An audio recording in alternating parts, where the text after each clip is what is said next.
there was no playbook for COVID. So you kind of had to learn as you go along. And there were times when it was overwhelming. Very important point around stress management. You have to learn to take decisions. You take a calculated risk. And if you don't get it right, you recalibrate. You know, I had a little accident. Not that little actually. Still going through some therapy. Giving thanks that I'm alive. Okay, it could have been a lot worse. So do you think we underestimate how much our health affects our finances and our work? Absolutely. Absolutely. Listen, I see it every day. 95% of persons who have an amputation of a lower limb, a leg, a foot, for want of a better terminology, is linked to diabetes. Diabetes, not accidents, not trauma. And diabetes is heavily influenced by lifestyle. You cannot follow every advice that you get. You must reserve the right to make a decision. And you have to be guided by that decision. So sift through sense and nonsense and just make a decision and stick with it. Your most important asset are your people. From a leadership perspective, it really is trying to find a team. You can actually feel good without being intoxicated. If that's the only way you think you can get your rush and it becomes a habit, the ultimate end is a lifestyle problem. So the hypertension, the diabetes, the cardiovascular disease emerges. And that's the largest claimer of lives in our country. Ginger, turmeric, lemon, those are my wonder drug. I'm not a doctor. I'm not the real doctor. You're not that kind of doctor. I recommend anybody to take it as medicine, but if you're sick, go to the doctor. I love to play music and listen to music. And I play all types, from dancehall to the opera. My friends will tell you, my very few friends, I'm a wannabe DJ. I am fine. How are you? I'm good. I'm good. Good to hear. Good to hear. So let's jump right in. Jamaica knows the Minister of Health. But who is Christopher? Okay. Well, first of all, Christopher likes to be referred to as Chris. Chris. I was going to ask. Which is fine. So I'm giving you the real, raw, Who is unedited. Chris? Who is Chris? You know, I like to think of myself as a normal kind of guy, born in the country, Manchester, run around, climb mango tree, drop out an apple tree. No, sir. Went to the best high school in Jamaica, we all say, Manchester High in my case. Came to Kingston to attend university, having done fairly well in high school. Grew up as a church boy. Mother was very committed to her faith and my extended family. And try to remain humble. Sometimes it don't always come across like that. You know, we politicians, we're a little bit of ego, but we try to be grounded, and I try to be grounded. So I think I'm a combination of good upbringing, hard work, and some luck. And I am where I am today for all of that, and I give God thanks for it. What did you want to be growing up, and how close did you come? You know, in the early stages, I kind of wanted to be everything because I was a kind of all-rounded person. In high school, I did everything from, I was house captain, I was debating captain, drama club captain, president, or let's say I was involved in actual drama. I was lead singer of my high school band and band leader. I've lost that talent, by the way. I say if you don't use it, you lose it. Head boy, eventually. And then in the late stages of high school, though, at sixth form, I had a vice principal called Curlew Williams. That's his official name. We used to call him Fathead. He's not, that's the mean nickname that we kids would do to our teachers. But I respected him a lot. He was a good man. He passed away some time ago. And he taught me economics.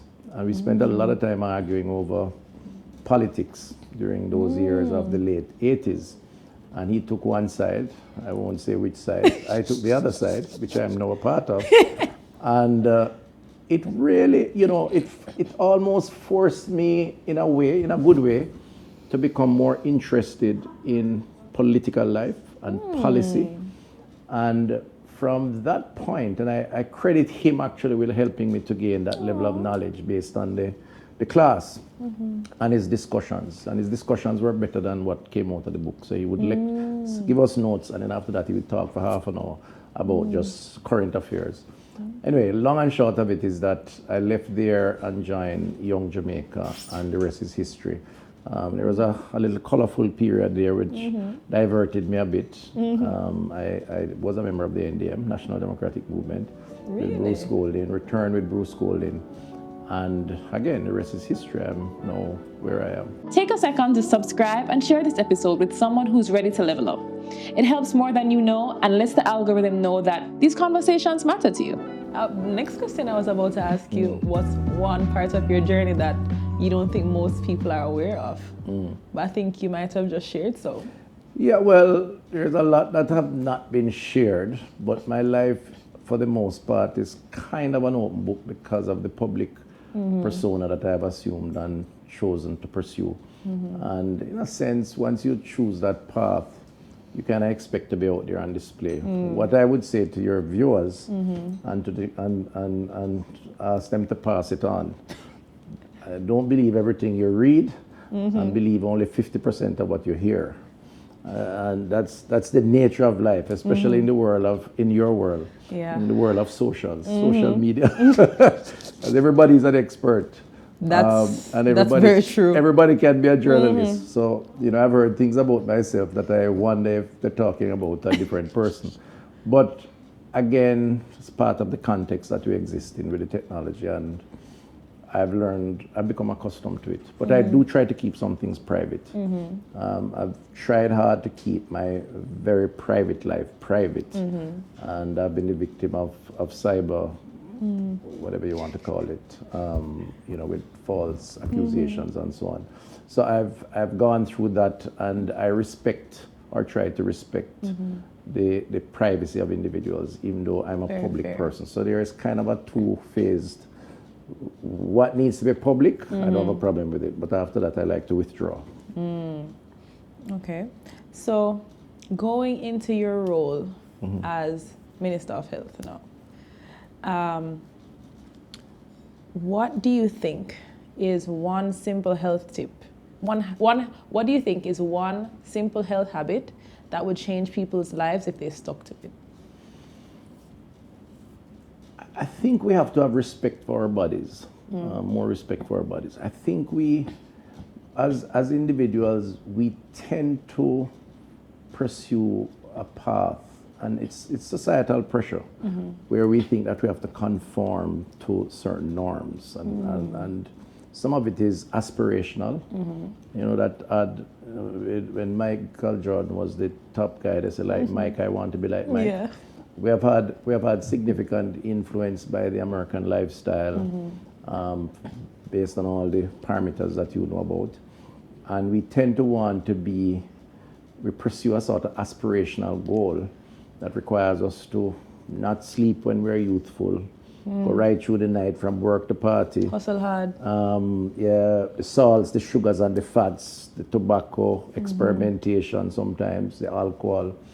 And then after a while, what we recognize is that our body slowly breaks down. And indeed, if you look at the stats, the non-communicable diseases, which is lifestyle-related diseases, is really what takes us out ultimately. And a lot of it prematurely, based on what life expectancy is, which is 75 years. A lot of us are getting ill too early. So I think if we had a greater appreciation for how we function as individuals and as humans, we probably would adjust lifestyle to demonstrate more respect for rest and relaxation, mental health, to respect others' space, so we give them an opportunity too, and to define consumption habits, exercise, that kind of thing. And that's what we have tried to push in the Ministry of Health, which is why we call it health and wellness. Yes, yeah. Because the wellness component is really a lifestyle component. It's not when you're sick and go doctor. Yeah. That's when the horse gone through the gate, as they say. So I know it's a long-winded response, but that's fine, that's fine. That's my kind of feeling on how life should evolve. How has your view on wellness changed, if it has, since becoming Minister of Health? That's changed a lot, and in a sense, I'm grateful that I was given this role, as difficult as it is, or as challenging as it is, because what it has forced me to do, which previously I did not, is to take a deep dive in the very things that I just spoke about. So I have acquainted myself more with the science of health, of good health, the science of the effects of bad health and lifestyle and how that links. I'm a social scientist. So I'm not a doctor. I can't write you a prescription. He's not that kind of doctor, guys. I'd kill you, yes. They say I'm not a real doctor. Fine, if you want to classify it as that. But what is interesting about it is that you soon learn, if you apply yourself, or certainly in my case, that the social sciences or human behavior is perhaps more important today for healthy living and quality and longevity of life than even the clinical sciences. And I don't want to diss the clinical sciences because I have a lot of respect for our doctors and nurses and so on, and the technology that supports it. But let's face it, when you get to the stage where you need a specialist to remove a tumor, the house bolt, and there are prevention measures that may have helped, not always, but may have. So hypertension is a consequence of sodium intake, for example. Sugars give you a burst of energy, and then, so our kids in school, it deforms their learning capacity. So you want to give them water. But water is not trendy, it's not branded, it's not, they have to be drinking a branded thing with 17 grams of sugar per 100 liter, 100 mil. So what we've tried to project in health, certainly during my tenure and the government's tenure, is to nudge people towards health-seeking behavior by pushing lifestyle. And what that means is human behavior, and human behavior is around the social sciences. So I think, unlike those who think otherwise, my doctorate is quite relevant to managing a process that requires lifestyle changes, combined, of course, with the clinical sciences. Well, I mean, as Jamaicans, we always say prevention better than cure. And it's cheaper than cure. And it's cheaper. Yeah. Cheaper than cure. So that's important. So do you think we underestimate how much our health affects our finances and our work? Absolutely. Absolutely. Listen, I see it every day in the hospitals. I see, let me give you some of the classic example. 95% of persons who have an amputation of a lower limb, a leg, a foot, for want of a better terminology, is linked to diabetes. Diabetes, not accidents, not trauma, diabetes. And diabetes is heavily influenced by lifestyle. Now, losing a limb places you at a significant, both economic and social disadvantage. Right? And it can be quantified. If you lose a limb at 45 and you're expected to work to 70, there is a 25-year or whatever year gap, or maths is good, that compromises your capacity to learn. I'll give you another simple example. Oral health. A lot of people don't realize how important oral health is, your mouth, the teeth. And as it turns out, one part of our subculture, certainly in parts of the country, is that we pull teeth. If the teeth hurt us, we don't save them. We just pull them out. No, when you do that, it's a debilitating position socially. And it might sound funny, but it's true. The core chip thing kind of compromise right there. You don't want to be checking your girl, and as you open your mouth, you see the back of your throat. It undermines your ability to kind of make a convincing argument. I sorry, I have to say it plain. But beyond that, if you can't chew your food and properly digest your food, it affects your internal organs ultimately. That's why we have a program called Second Chance Smiles to replace dentures with people who have lost. Yeah, we have an active program called Second Chance Smiles. We give people a second chance to smile. And then that's why we have a New Limb, New Life, where we replace people's amputated lower limb with a prosthetic limb. And I've seen, I was in St. Elizabeth some time ago, and I was being served. We were at a public event. A guy came up to me and served me from the kitchen. And after he gave me the meal, he said, I got one of your, and he was walking. Nice. Now that was a touching moment because what it said to me is that he has been economically restored outside of the social implications of it. Yeah. So yeah, there's a direct relationship between your health and your ability to earn and to be a part of the social fabric of your society, enjoy life with family and friends and so on. Actually, now that you have said that, I would also like to ask, you work in a high pressure role. What are some moments that you've experienced that feel like this is worth it? Well, I just gave you one. One of the things you have to appreciate in this public life endeavor is that you don't go in it to expect thanks because ultimately you're going to be rejected.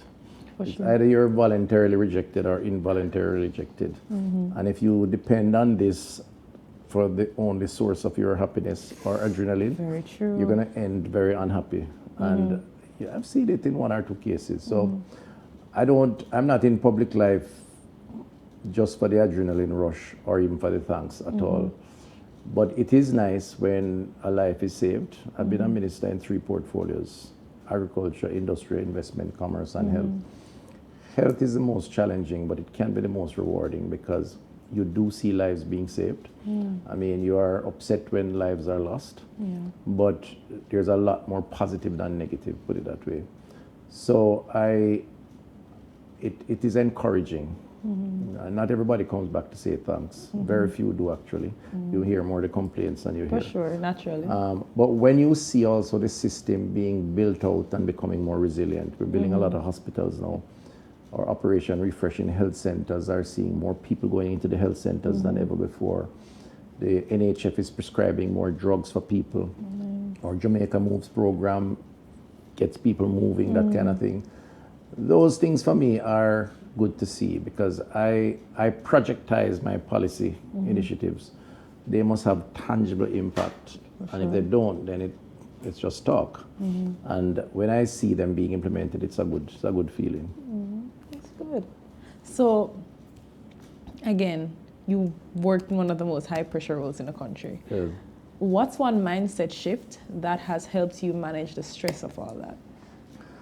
Well, the stress is always going to be there, but again, if you approach, I take a view that it's a lifestyle issue. So, because you have to take time for you, put it that way. I can't say I'm very disciplined, always very disciplined about it, but there are down times that you must cater to. And it must be routine, it can't be an exception. So I don't believe necessarily in these long vacations that say, boy, you need 3 weeks off and then you work the other 11 months and 1 week non-stop. To me, that is not as effective.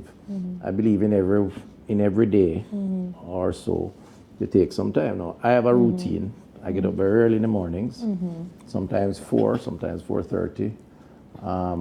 On the odd occasion, of course, I don't, but I try to do it routinely. And I take the first few hours for me. Now, that may mean walking, may mean jogging, it may mean other things. And that works because it allows my brain to download and not to just be focused on work. And if you do it long enough, it's a pattern, and your body adjusts to that. And it involves a little physical, but it involves a lot of mental also. So it's more psychosocial self-care. Yeah. And I'd recommend that to everybody. I mean, people have different things that they do. Some people swim, some run, some jog, some hike. I'm not telling anybody that they must do one or the other. Yeah. But what I think we need to do consistently is take some time to self-care. And screening is also important, your annual medical. Because a lot of illnesses can be prevented if you screen. A lot of us don't like to go to the doctor, especially our men. Yes. Them don't go until them literally On the can't last. help themselves. The tragedy of that is that when you get to that point, Yeah. it's probably too late. So things like prostate cancer for men, breast cancer for women, the 2 leading causes of cancer-related deaths in Jamaica. Early detection is really what makes a difference. You can beat cancer or a number of cancers if there's early detection. The only way you're going to early detection is to screen. Yeah. So we have been big on the primary care and the need for screening as part of that therapy, if you will, outside of the daily routine. So I noticed that you've gotten into cycling. Was that always a thing, or? Yeah, my cycling days, I don't know if they're numbered. Yes, we. They may be numbered, hopefully not. Yeah, no, I started cycling 5 years ago, maybe 5-6 years. I mean, I could ride a bicycle, but in terms of doing it as a routine exercise, kind of mental therapy, I love to ride into the hills. I'm not really a flats person, so I'm more into mountain riding. So I ride up to Newcastle and those places. Oh, that's early morning. far. Yeah, but it's nice. It's just quiet. I mean, you just have the nature with you, and it's really nice. And if you do it in the mornings, you can't beat that. Of course, after that, you eat ackee and saltfish, and you know, whatever you lose, you put on back. It's a weight, but it's relaxing. It's so. You know, I had a little accident. Not Yes. that little, actually. Still going through saw. some therapy. Oh, no. Giving thanks that I'm alive. Okay, it could have been a lot worse. And I am now going through a process of trying to get my leg back up. My hand has recovered somewhat, but the leg is still giving me a few little issues. So I have not yet Return. gone back on the bike and still not running as well as I'd like to. As I say, old age is up. Let me not finish that sentence. I don't know if it's old age or what, but you know, the doctors did a good job. But I guess these recovery, depending It's on gonna- based yeah, on it's where it gonna take a happened, bit it take a longer. while. It take a while. Yeah, it's a year now actually, a year plus. Wow. Well, I hope you get back on your bike soon. I hope so too. I really do. It's one of my enjoyable moments. Aw. So going into, with all the stress of life, there's need to relax. And one of the stresses of life is things are just so expensive, just across the board.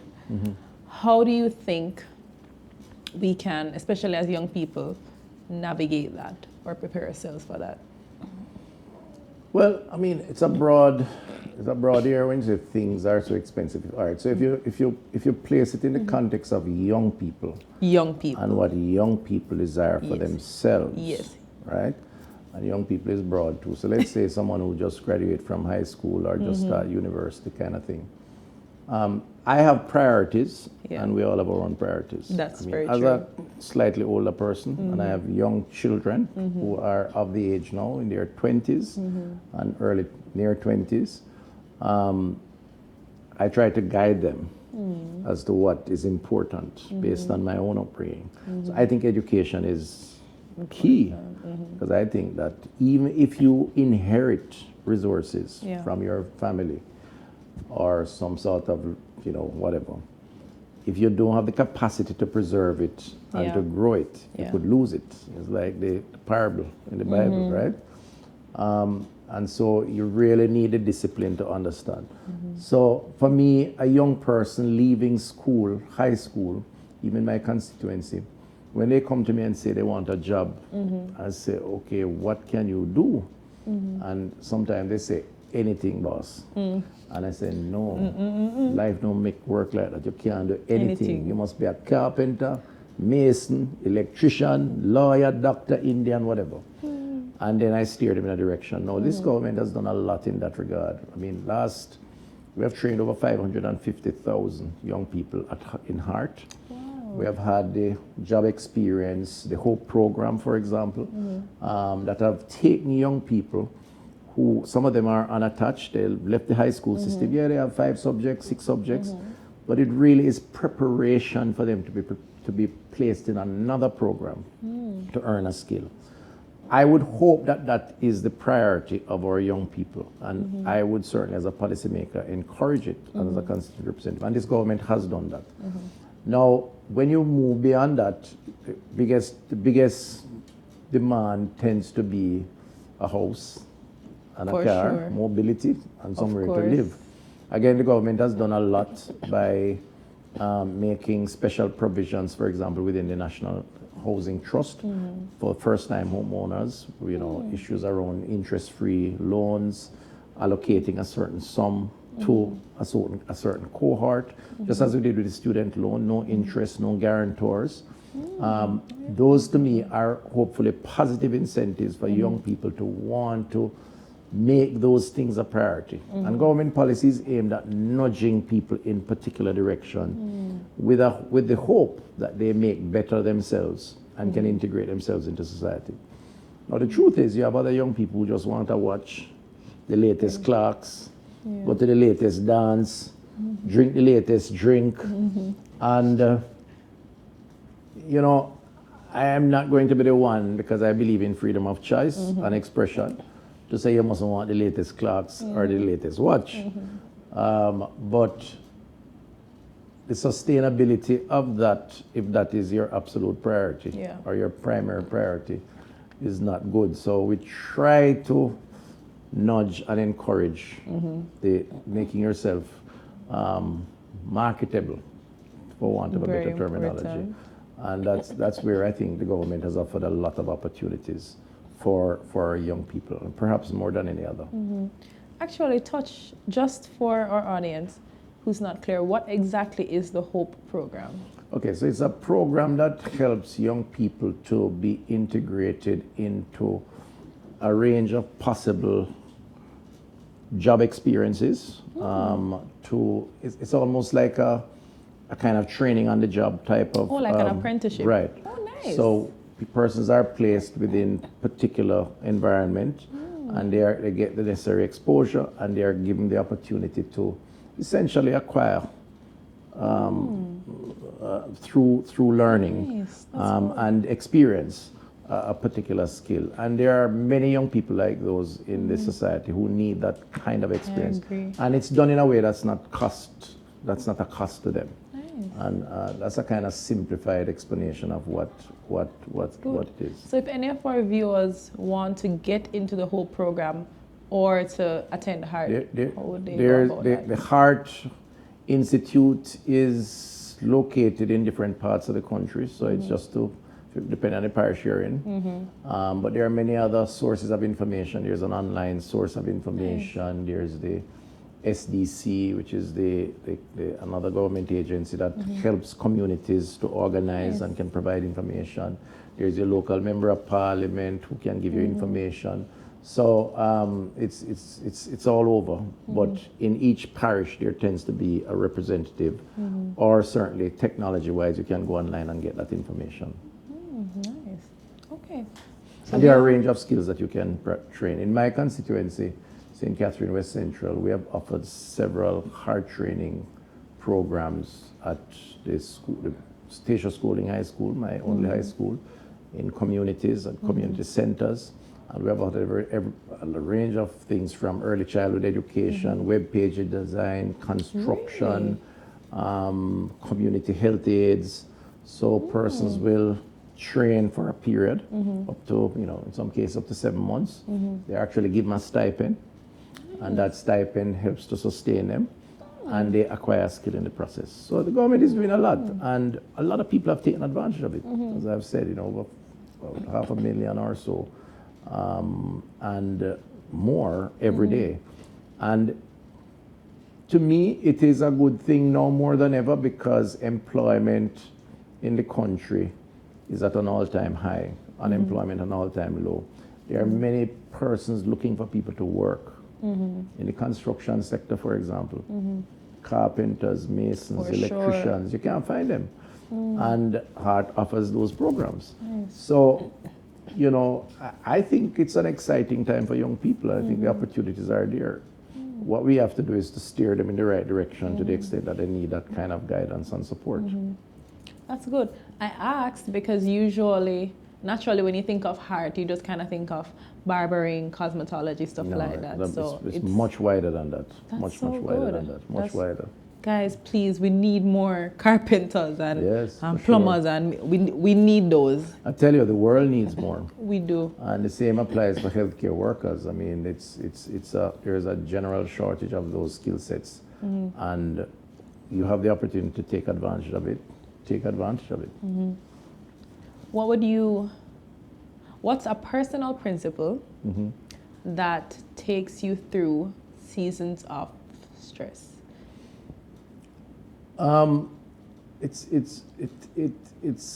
It's really trying to download by first accepting that all challenges can be overcome, and it's really trying to dissect each challenge in parts. I think the biggest challenge I've had in health would be COVID and Naturally. managing COVID. And COVID, there was no playbook for COVID. None of us were around when a pandemic existed, right? So you kind of had to learn as you go along. And there were times when it was overwhelming.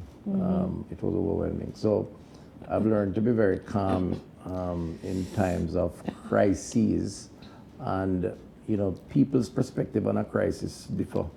So someone will run to you and think the world is burning down, and they see me very calm about it, because I take a view that, hold on, let's think it through. No, you need to do it that way, that kind of thing. So I try to assess, remain calm as best as possible, and take decisions. And that's another very important point around stress management. You have to learn to take decisions. And it doesn't mean you're always going to get it right, because life is not like that. That's very important. You take a calculated risk. And if you don't get it right, you recalibrate. And we do that every day, by the way, involuntarily, without even knowing. Noticing, yeah. Right? Even when we go and buy something in a supermarket, there are many options there. We may buy the worst one. But you try to take an intelligent approach to it. So, yeah, it's really about assessing and then taking a decision and trying to avoid the noise. Because, like in COVID, there are so many opinions out there. Everybody's an expert. Everybody's an expert. So I try to be guided by the science. So I start with the science, and then everybody's opinion after that. And then, you mix it, but it's important that you inform yourself also. And the downtime is important to de-stress, as I've said earlier. And that's how you manage pressure privately, your downtime. Privately, yeah, there are some things I do that helps with the pressure. I can't talk about all of them here. That's real. But I can talk about some of them. I love to play music and listen to music. Really? And just go on the thing and play music. And I play all types, from dancehall to the opera, from religious to raw. And I tell you, all of them serve a purpose, for me anyway. For starters, I like rhythm. And if it can appeal to me, even with the different types of music that is out there. And secondly, the music of the streets tells me a lot. I can listen to dancehall music and have a good feel for what the issues are on the street. I mean, some people are critical, it's too raw and so on. I'm not promulgating or promoting, because I think there's a time and place for everything, really. But it does help. And then there is a kind of music I listen to when I walk in the mornings that is a lot calmer and kind of brings me down a notch. And then there's the conscious stuff. Bob Marley can never be still. I agree. So I like to spend time doing that. People, my friends will tell you, my very few friends, I don't have a lot, will tell you that I'm a wannabe DJ. Wannabe DJ. Yeah, man. When I'm in certain circles, I'll take my phone and when I play the music or the playlist, I'm saying, wait, you can't spin, man. I bought a turntable. No, sir. I'm practicing. Yeah, man, I bought a turntable. But for my purposes only. Yes, that's a side That's quest. why the public, I don't think I'd sell any tickets for any dance. DJ Toppy. Yeah, DJ Toppy. Some people actually call me that, to be honest. Take a second to subscribe and share this episode with someone who's ready to level up. It helps more than you know and lets the algorithm know that these conversations matter to you. Yeah. That's so funny. Okay, I love that. Next question I would ask is, when criticism gets loud, how do you stay focused? I because of what I do, I have accepted criticism as a natural part of my work. So I don't take it personal. I try not to. I mean, there are some consistent, what should I call them now? Persons, individuals who, or even entities who criticize me on a consistent basis. I mean, I've read some stuff by some columnists and so on, and every day they on you non-stop, obviously, you know. So, and you know, you read, you observe, sometimes you ignore, sometimes you take the what is useful on board. So because of what I do, I expect to be criticized. The key for me is how do I manage what is useful and what, in my view, my judgment is not useful, and what the motive for the criticism is, because motive is a big thing. That's very true. The first thing you try to do is to look at motive, and where you discern sincerity, then you place greater effort on it. Where you discern a motive of tear down, mash down, just trying to get rid of you for whatever reason. I mean, we're in a political cycle now. Yeah. And I expect to be criticized, and it's obvious why. Some of it may be valid, yes, can adjust and room for improvement, but a lot of it too is that we're there and others want to get there, and they have to make the worst light of what we're doing, and we of course have to make our case. So that's expected in a democracy. But criticisms are a part of life. It's a matter of being resolute in your convictions and pursuing those convictions. What you cannot afford to do, and this is good my advice for anybody who has to make decisions, and as we all do, especially if you have a leadership role, Yes. is to end up carrying the donkey to market. You know that story? The man and the wife and his donkey. You know, the man and his son and him donkey. And start off riding the donkey to market, because the donkey is a source of mobility. The first person would say, why did pound on the donkey? He says, it's true. Him come off of the donkey and have the son on the donkey. The next person said, why you little boy upon the donkey, and the man and the father walk, switch place. Then after that, I meet the third person who said, it tone wicked, have the donkey.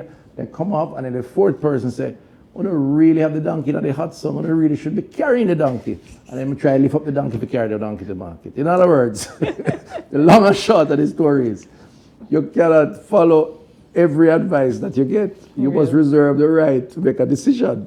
And you have to be guided by that decision, because otherwise, you know, during COVID, I heard people say, some of them going for public office now, that if you salt the mask and put it on, you can't catch the COVID virus.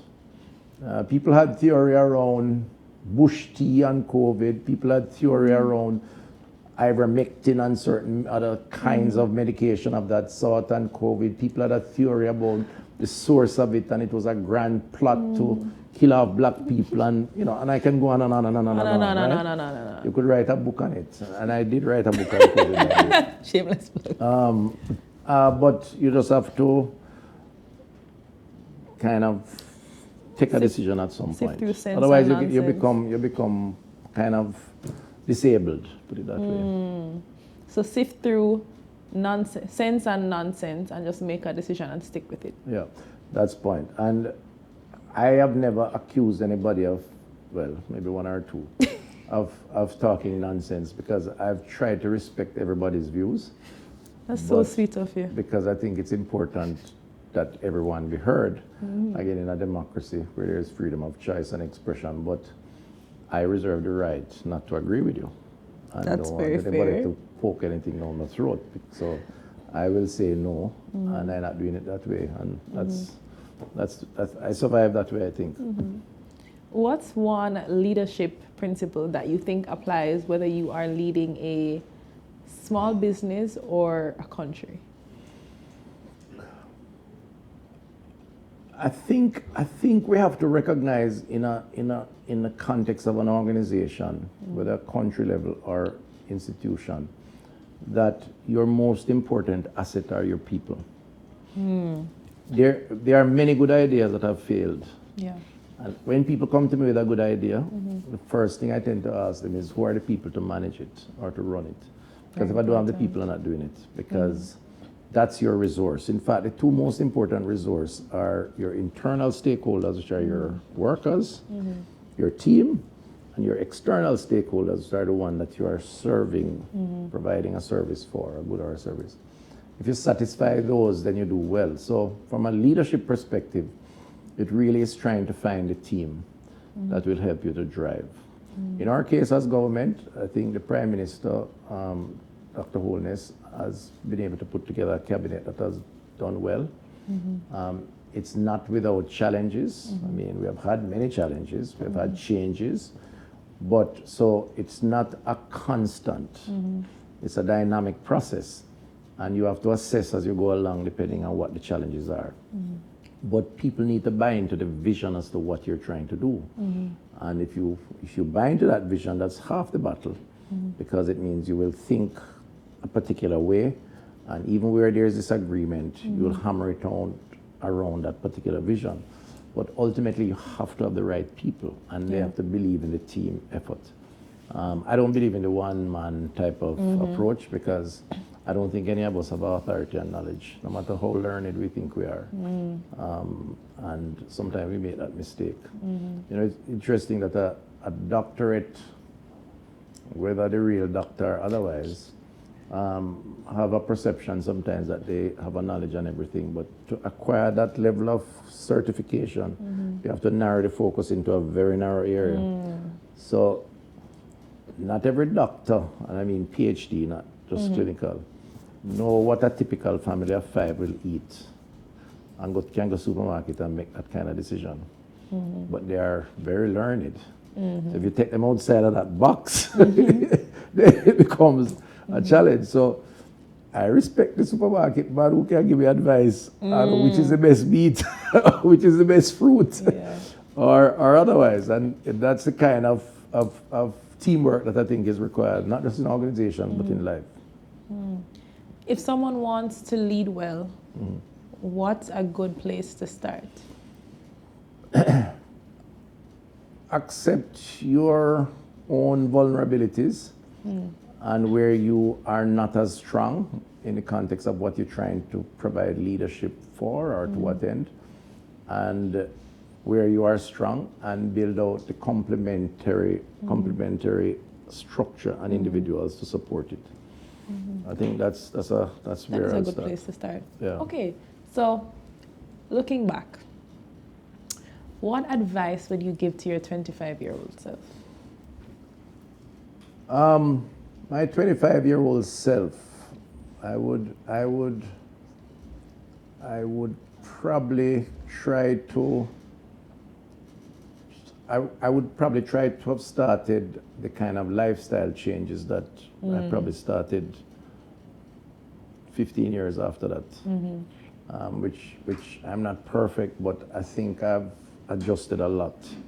Because like any youngster at that age, I felt I could conquer the world and do everything that really matter. And so, you indulge in the same, vices that as young people we all do. Now, it's a very difficult one because hindsight is 20/20 vision. So you look back now and you say, boy, that's how you go, but we did it, right? But I think a lot of that depends on how society is structured and the pressure that you come under. I mean, I don't think I was a deviant. I mean, I had my own vices, of course, but there are a couple of things that I could probably have done differently in terms of the lifestyle practices. And there are some decisions that, if taken differently at that time, would give me a great earlier state of independence. I'm still not fully, I'm independent minded, but I still have to ensure that my future as a retiree, God's willing, life saved, is also secure. And I find that a lot of young people, including myself when I was that age, didn't really think much about that. Because it seems so far away. Yeah, you think that you're going to live forever. And after a while, you realize how quickly it catches up with you. And so that's it. But again, it's not anything beyond what I think the normal young person would. That's fair. Yeah. So tell me, what's something you had to unlearn in order to grow as a professional or as a man?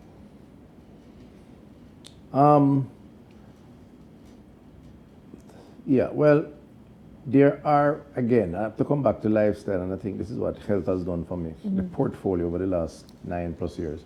I think that there are certain foods that I really enjoy, and I have always enjoyed. And as I got older and started to take a keener interest in some of these things, I have pulled back from and tried to kind of restrict, put it that way. There are some that I still need to restrict, right? But there are some that I've definitely been successful in restricting. So you know, I don't want to name any because I don't want to make any brand or any product feel like I'm discriminated against them. But True. you probably can imagine some of them. So in the area of food, I mean, for example, I still have a weakness for sweetness. I love nice chocolates, right? But I'm trying hard now to eat dark chocolate as opposed to, you know, the heavily sugary, yeah.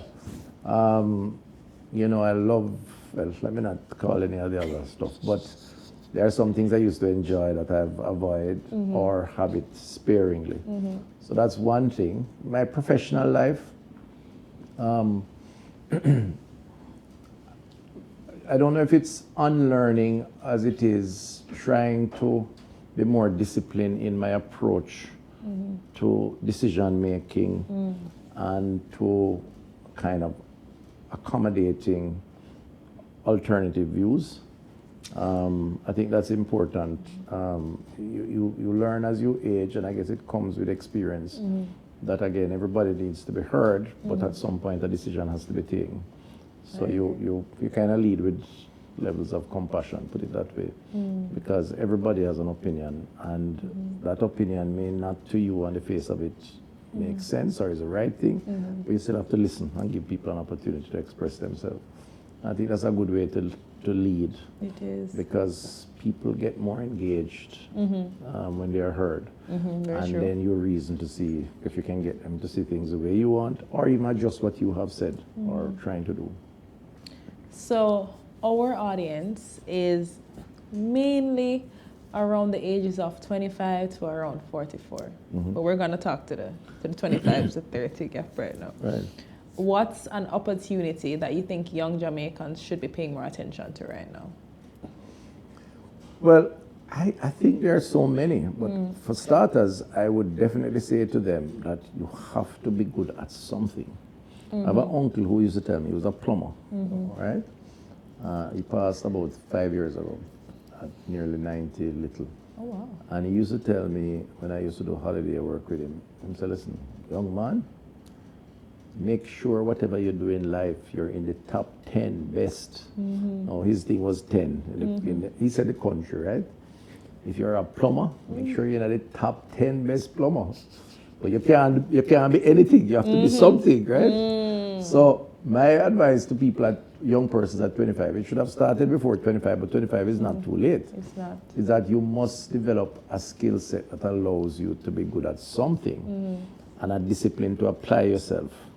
Because it is a competitive world. It is a competitive world. In a country now, the truth is we have a manpower issue. And it's not that almost full employment, with an unemployment rate of just over 3%, which is the first in history that we have had this since independence, certainly. Wow. So, you know, opportunities have been created for people. Some have opted to migrate to take advantage of those.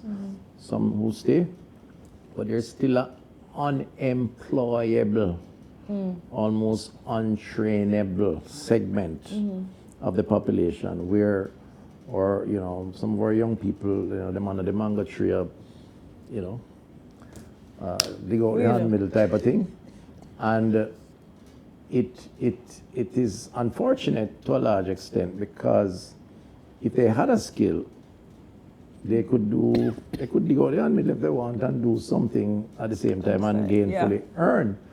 And that is a kind of a failure of a process, a system over generations that we have to correct. So my advice would be to continue to create opportunities for young people to have a skill, and to encourage a kind of community that is important for a more sustainable type of living and lifestyle. We don't have to disturb our neighbor to have fun, for example. We don't have to be drunk to feel like we're doing well. I agree. When Jamaica Moves was in its heights, and it's still on, but was at the peak of the performances that we had in the parishes. We had 5,000 people in a park dancing to music and literally getting a massive adrenaline rush for 5 hours, and not one cork of alcohol was served. We only served water. Nice. And yes, there were some guys on the periphery doing their little herbs and spices, but generally speaking, it was water, and the vibes of the dance and the colors, and when Ding Dong go up on the stage and him start to dance, high intensity type stuff, and the people everybody just washing a sweat and just feel good. You can actually feel good without being intoxicated. Yeah. Right? And the reason why I think it's important is that if that's the only way you think you can get your rush, and it becomes a habit, the ultimate end is a lifestyle problem, a NCD problem, a lifestyle disease problem. That's how the hypertension, the diabetes, the cardiovascular disease emerges. And that's the largest claimer of lives in our country. That, people who die, those are the things that kills us eventually. And it's largely linked to the lifestyle. So young people really need to be encouraged to see mental health, their enjoyment, in other ways than the pressures that they come under from, whether marketing blitz or otherwise. Yeah.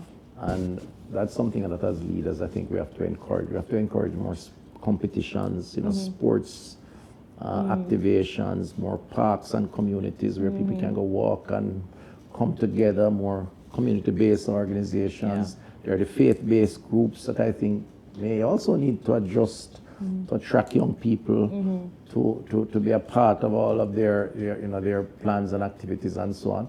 So there's a kind of quality of life that maybe needs to be redefined somewhat to say what represents quality of life. And quality of life is not always having more money than everybody else. As a matter of fact, I would be prepared to say it's not at all. You need money, don't get me wrong, but you don't need to be the richest guy in the room. There's no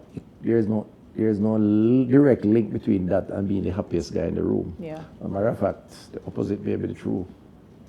Yeah, that's true. Okay, so we're wrapping up, and I'm going to ask you some quick fire questions that we ask all our guests.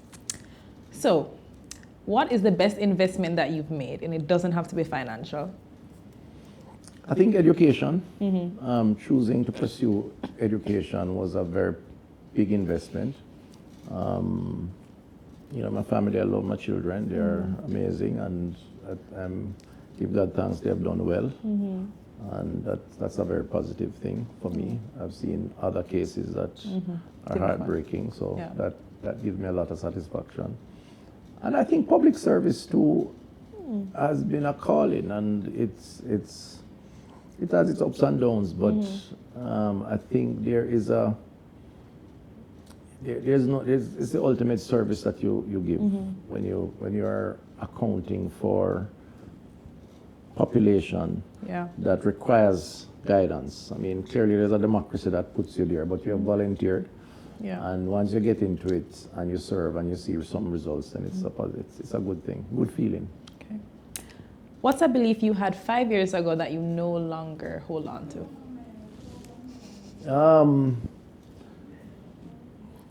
It sounds funny, but I love ginger.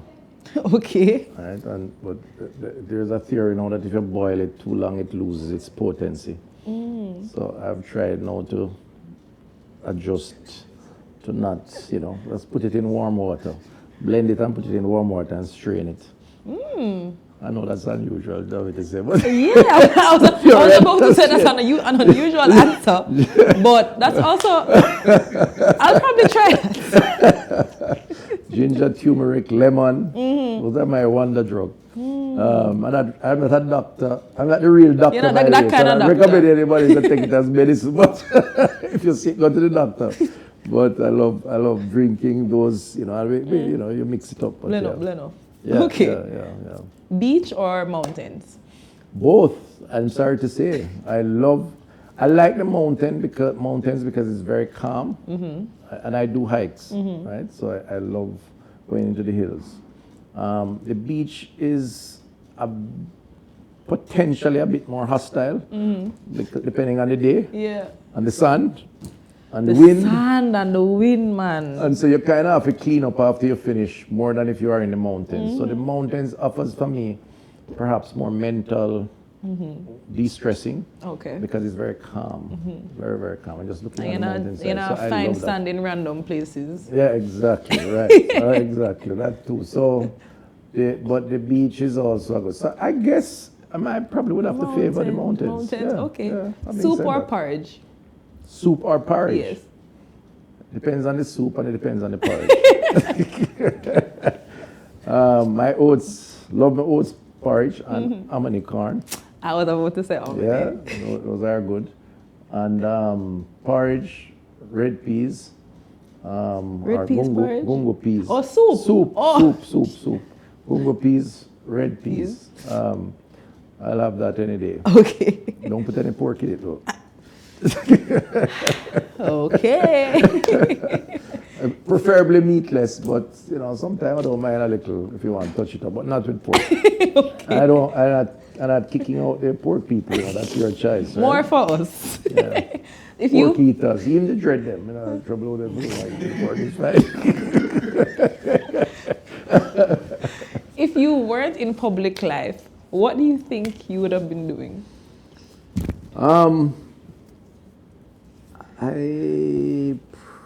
I probably would be a more active entrepreneur, business person. I like projects. I've been through many iterations. I was a lecturer at the university. I was head of a research institute, or co-head with Capri, Nice. myself and Dr. King, co-executive director, and I've been involved in business. So I've done the gamut of things. But I love projects. I like to envision something, create it. See it I to don't come necessarily like to run it. I'm not the kind of person who used to go to the shop every day or the business and sit down in an office. And I'm not that Not kind the of day person. to day. Yeah. I really like being out and about because I enjoy meeting people and so on. So if not politics, it probably would be something in project management of some kind. But I also like volunteerism. In fact, I'm the patron of a non-profit organization called Hummingbird, which is now being built out very nicely, where we do a number of things. I like to give back, and I enjoy, especially, you know, I grew up in a context, I wasn't wealthy, and worked hard for what, you know, I achieved. And I think that opportunities also was a big part of that. The opportunities that were created are available. And I believe in empowering people by providing opportunities. So we do that in different ways through that charity. So charity work to me is probably my ultimate destination after politics. So that's just gonna be like your retirement plan. Yeah, because I don't believe in retirement. I think you must change gears, but I tell people 5 things in life you must for longevity and quality. Your nutrition, exercise, rest. You must have a sense of purpose. You must get up every morning and have something to do. The day you say you retire and have nothing to do when you get up, you start to decline. And you must volunteer because it is more rewarding to give than to receive. So if you do those 5 things, you know that series called Cheers on TV at Old Yes. Sitcom. You know, the song says where everybody knows your name, yes. and they're always glad you came. Yeah, man. Give sense of purpose and sense of belonging is very important. The OGs remember Cheers. Yeah, exactly. Yeah, well, don't age me too quickly, really? but yes, I get the point. I remember Cheers. Probably wasn't supposed to be watching it at that age, but I remember It's Cheers. still run on TV, but but it was a good concept. Good concept. Okay, last question. One hope that you have for Jamaica over the next 5 years. I want to see a society where more people are even more contented with their life, with their ambitions that can be realized, with their sense of community. I think we're on that path. Yeah. I think we have some ways to go, but we're on the path. So things like poverty, you really want people to wake up knowing that they have something to do and that they can survive. It doesn't mean that everybody's going to live on the top of a hill in a 20-bedroom house, because I don't think everybody wants that. Yeah.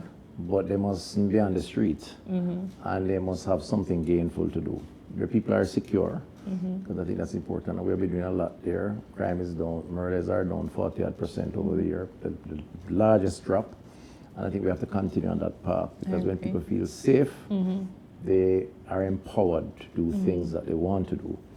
And that basic infrastructure is in place. So water is a big thing, roads, education and health. I'm in health, of course, and we're doing a lot of build out now. And for me, it's a human right for people to have access to those basic amenities. And that's a primary role of government, to provide those things. So in the next 5 years, on the trajectory that we're on, I think we can further advance that course. It needs management. Sorry, I have to plug it. That's why this government is so great. That kind of thing, I plug it myself.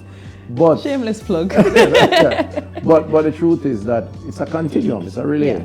So you run a leg, you pass the baton, or you maintain another leg, or and that's a democracy. But I think that it's important that society doesn't serve some people, but it serves everybody. And that's my hope.